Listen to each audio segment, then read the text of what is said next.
Hello everybody and welcome. This is going to be a reading for July and I'm going to call it Ascension Messages for July because we're going to read on what you need to know to move forward on your unique ascension journey.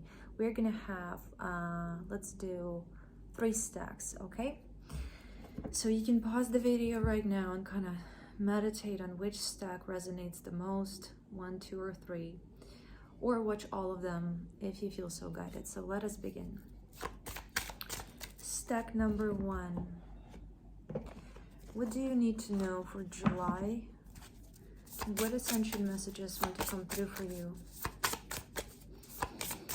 Please only that which is in full alignment with the highest truth and the highest good.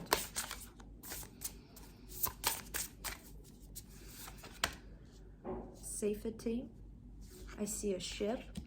So this can relate to some kind of travel, modest fortitude, some kind of travel overseas or abroad. We have adaptability in reverse, so it's definitely gonna take you out of your comfort zone. And this can be an actual travel or this can be a metaphor, okay? You're gonna be safe and protected through it, but it's gonna take you outside of your comfort zone. And it's going to require you to kind of be alert, down to the ground, realistic, and working with whatever comes up in the moment. Kind of the message that I get with this card is not being reckless, you know, not being reckless. So if you were thinking, we have graceful persistence. If you were thinking if you should travel or not, or if you should embark on some kind of new experience, I feel like this message is a confirmation.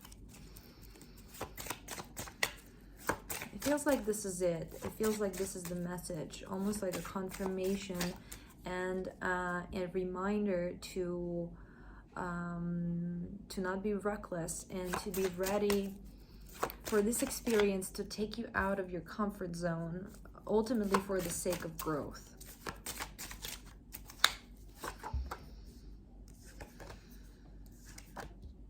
We have Queen of Cups in reverse, 10 of Wands in reverse, Knight of Cups in reverse, the Lovers in reverse, and Justice upright. Again, I feel like it might not be necessarily a vacation, but something that will inspire and stimulate growth within you. And again, sometimes that comes with discomfort. Okay, I feel like this is the message for stack number 1, really short one, but it is what it is. So let's move on to stack number 2.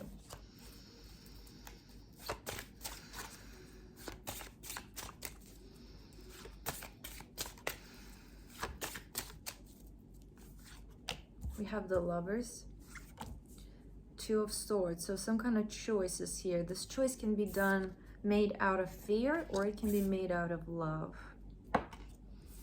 The consequence of this choice being made out of fear or out of love will differ. The energy through which and the mindset through which you will approach this choice will impact the unfoldment of it and the consequence of it. So to make a choice out of fear, again, you can introspect on why am I doing this? Why am I gravitating towards one option or the other? Is it because I want to avoid something? Is it because I'm afraid of something? Or is it because I want to move in the direction of something? So obviously, making the choice out of love is advised. It doesn't mean that it's going to be the easier path, but the result of it is going to be way more beneficial than if you make it out of fear. We have Ace of Cups in reverse. We have the Tower. There can be fear. There can be fear of some kind of disaster, of things falling apart. Not letting this fear blind you and immobilize you will lead to a greater return. Okay, I actually feel like this is the message for stack number 2. already, kind of short this time. Let's see, stack number 3. And I see a fish.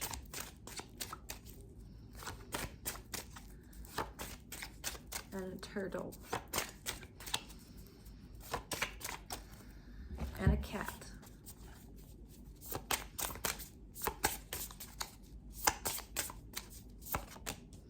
Metamorphosis in reverse, dreams in reverse, deceit upright, satisfaction in reverse, adaptability upright, trust in the invisible in reverse, stagnation upright. So what I see here is almost like when we go through life, when we get socialized, we frequently learn how to play a role in order to stay safe, in order to get what we want. We frequently lose our authenticity to this role that we pick up and try and perform. And while this can keep us safe from, for example, backlash from some people or some kind of judgment from other people or whatever it is that we might be fearing, at the same time, it's gonna lead to stagnation of your being. It's gonna lead, if you are not authentic with yourself, first and foremost, it starts to stagnate your being. Being authentic is frequently very, very scary, especially if we have lived through childhood experiences or just being socialized and brought up in systems and structures that did not value this authenticity and that were expecting us to behave a particular way, and that was praised and that was accepted, and we kind of learned that to be myself is dangerous. I need to perform.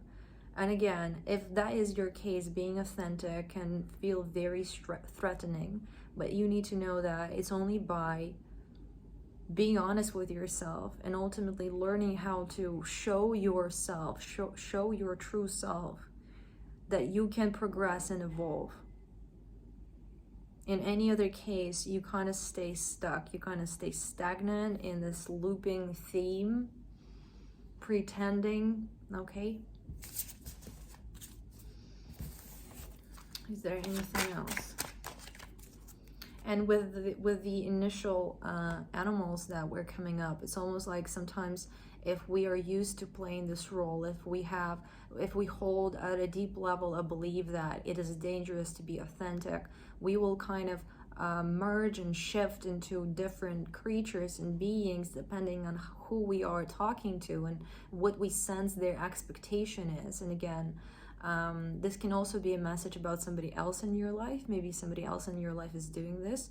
So it might be a good idea to introspect and ask yourself, okay, what is my authentic truth?